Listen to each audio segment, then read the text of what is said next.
This week on HomeKit-news, the Aqara Video Doorbell G410 with Matter, Thread and more.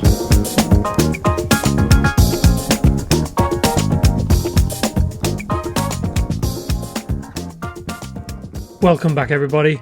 Today we're looking at a device from Aqara offering a significant upgrade over its predecessor, namely the Doorbell Camera Hub G410.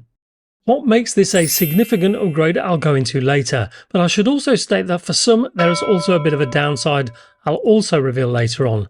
Like the G4, it's still compatible with Apple Home, Samsung SmartThings, IFTTT, Amazon and Google Home. It also has a thread border router built in, along with a Matter controller, although to be clear, Matter doesn't support cameras of any kind, so it's not a Matter product in and of itself. So let's have a look at some of the features, starting with a new wide-angle lens and a 4:3 aspect ratio, which is going to be better for package detection. Instead of a PIR sensor, we now get a proper mmWave presence sensor, although you'll see later why this feature is a little held back. It still works with either battery or hardwired, with hardwired being my recommendation. It's now also a Zigbee 3 hub, a thread border router and a Matter controller for the Aqara ecosystem, so you can add Aqara or third-party Matter devices to this for use in Aqara Home. Like the G4, it has local facial recognition, which is separate from the feature also offered in Apple Home. A big one for me is getting 5 GHz Wi-Fi support, which frees up some bandwidth in the 2.4 GHz spectrum. The included chime still has a slot for an SD card if you want to record locally, but you can also record and store footage via RTSP if you wish. And as previously mentioned, it supports all the major smart home platforms, although Home Assistant isn't mentioned. So what's in the box this time? You get the chime, which is also the hub that connects to your Wi-Fi network. There's some basic documentation and installation information. An angled bracket is also included if required, although it's not needed for the installation if you don't want to. You get the doorbell itself, of course, which we'll look at in more detail shortly. There's a USB A to C cable for use with the chime, but no power adapter is included. 6 AA batteries are provided if you want to use it wire-free. There are some screws and roll plugs for affixing the unit to a wall or door frame, and finally an included screwdriver to help you set things up. Let's have a closer look at the two main parts now, starting with the doorbell, which does look very familiar to the G4, but on closer inspection is a little different.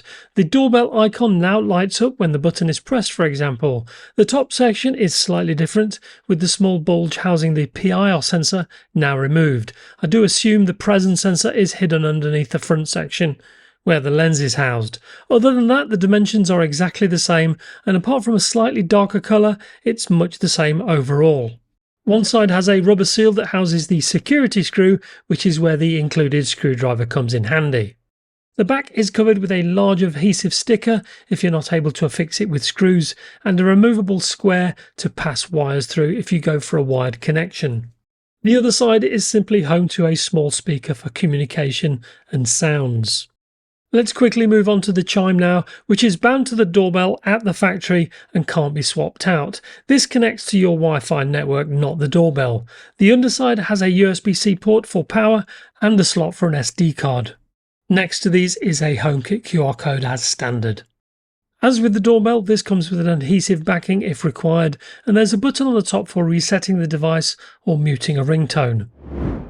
Let's open the back of the doorbell now via the security screw, which allows the back panel to come off. Once inside, you can see there's space for the 6 AA batteries, but there are also 2 wired terminals for permanently powering the device.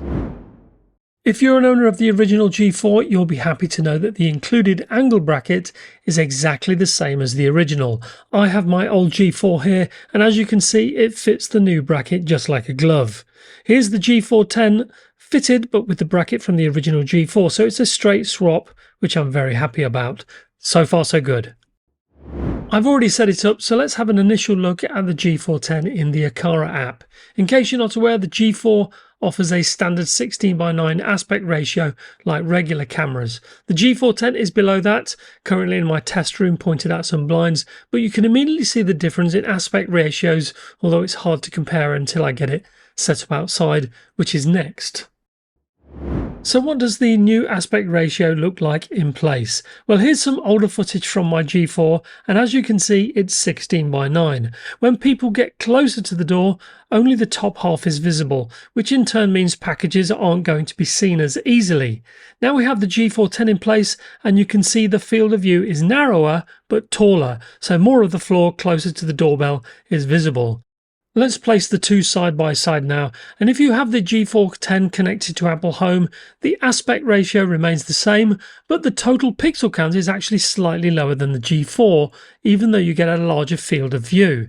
For some disappointing reason, if you connect the G410 to any additional platform, the resolution is stuck at 1600 by 1200.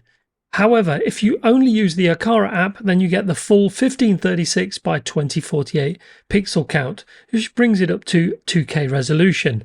If I overlay a 19 by 20 by 1080 frame, you can see where the 4.3 aspect ratio at 2K improves things, but only if you use it in the Aqara app alone and not any additional platforms, which is a real shame. Still, when I compare the G4 to the G410 zoomed in at 300%, the G410 does appear to be noticeably sharper despite offering less pixels. Let's now see what the G410 is like in Apple Home, and even though it's a 4:3 view, the preview window is still 16:9. Going into the live view gives you the full screen though. In the settings, even though this is wired, it's showing battery levels at 100% and charging as no, which is a little bit odd. There are also two accessories listed, and as this is an Aqara hub, by default you get access to Aqara's alarm system, which offers the 3 modes plus off. The second accessory is the presence sensor, which, whilst an improvement over a standard PIR sensor, doesn't offer the ability to get notifications in Apple Home, which is another small disappointment. As with all compatible HomeKit cameras and doorbells, you can stream and record if you wish and select what you want to be detected. You can also set up activity zones, which is a tricky one if you live in an apartment, to be honest, as you can see here. Despite not being able to get notifications from the presence sensor, you can still use it in automations. As this is also a Zigbee hub, I've connected an Aqara contact sensor to it, so if I go into the bridge used for this contact sensor, you can see the G410's alarm system is listed as the hub. It doesn't show the G410 itself, as devices that offer more than one function don't usually show solely as hubs, and one of their features ends up being listed as a hub in question. The mmWave sensor is definitely a welcome addition, and I'll show you why in the settings for it in the Aqara app in detection settings under lingerer detection.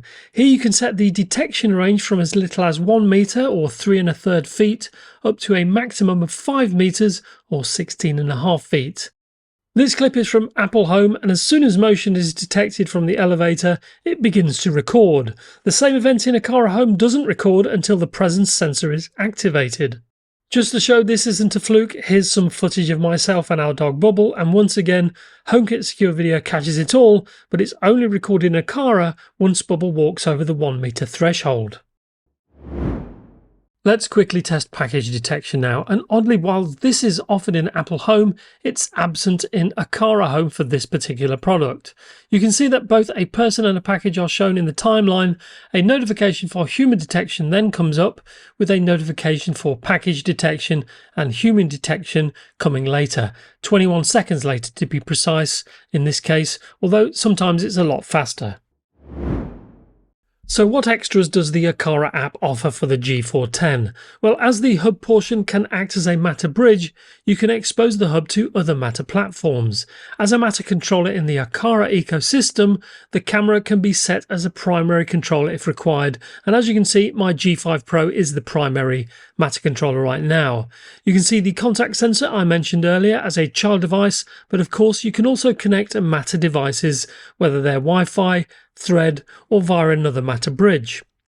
Many of the same options you'd find with the G4 are here in the G410, and in the detection settings option you get face detection as before, but motion detection has been replaced by the aforementioned lingerer detection, relating to the presence sensor of course, and I'm glad to see that they've not limited the detection frequency to 3 minutes, so you can go as low as 15 seconds, which should be more than enough.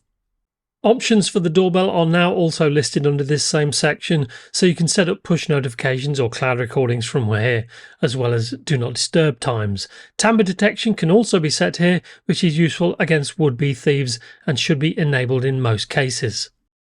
Whilst you can record to the SD card or via the Aqara cloud, you can also record to a NAS if you wish. I've set my iMac up as a temporary NAS in this instance, and you can see there are a few useful options available. Note that you still only get 1600 by 1200 resolution recordings unless you solely use the Aqara Home app with the G410.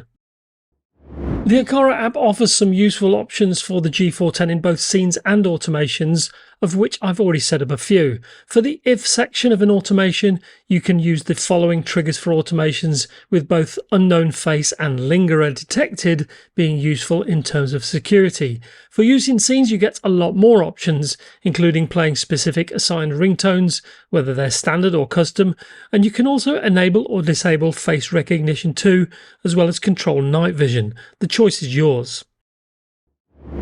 If you're lucky to have the Aqara Panel Hub S1 Plus, you can also view the live stream on the G410 directly on the panel's display. I have 4 Aqara cameras already set up in a group, so I can switch all between them. So if I select the E1 camera, you can see it from here in 16:9. I'll switch to the G410, and as you can see, the 4:3 aspect ratio is evident with large blank spaces either side. You can also pause the live stream, speak to someone via the intercom, and also mute the audio, all from the one screen. Finally, to the pros and cons, starting with the G410 now offering dual band Wi-Fi, which I've been hoping they'd add, so to me this is a big plus, which should also offer quicker response times. Now, even though Matter has yet to support cameras of any kind, it is forward thinking to include both a Matter controller and a thread border router, which will allow you to expand into areas beyond your front doors if you so wish. With the 4:3 aspect ratio, packages can now be seen and detected more easily than was the case with the G4, so this is a marked improvement as well. It's only a small point, but being able to switch the G4 with the G410 without having to drill new holes for a different mounting bracket really saved a lot of time and hassle, so switching them over was very easy. The mmWave sensor is definitely a welcome addition, although it's a shame it doesn't integrate with the camera when using Apple Home. The only real negative is the reduced resolution when adding the G410 to other platforms, which to me hints at a less capable processor, possibly to offset current US tariffs perhaps, who knows. But either way, it's an odd handicap, which is apparently also the case with the company's forthcoming G100 budget outdoor camera. Overall, the negatives don't really dull the positives for me, so in general I'd say this is a very worthy successor to the G4, and one that I'm definitely going to continue to use. So that's our take on the Aqara G410.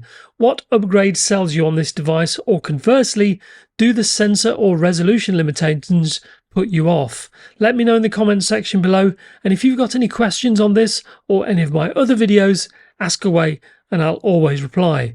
In the meantime, if you enjoyed this video, show some love by giving it a like, share if you can, and do subscribe if you haven't done so already. It just remains for me to leave you with this week's quote from the great President Jimmy Carter.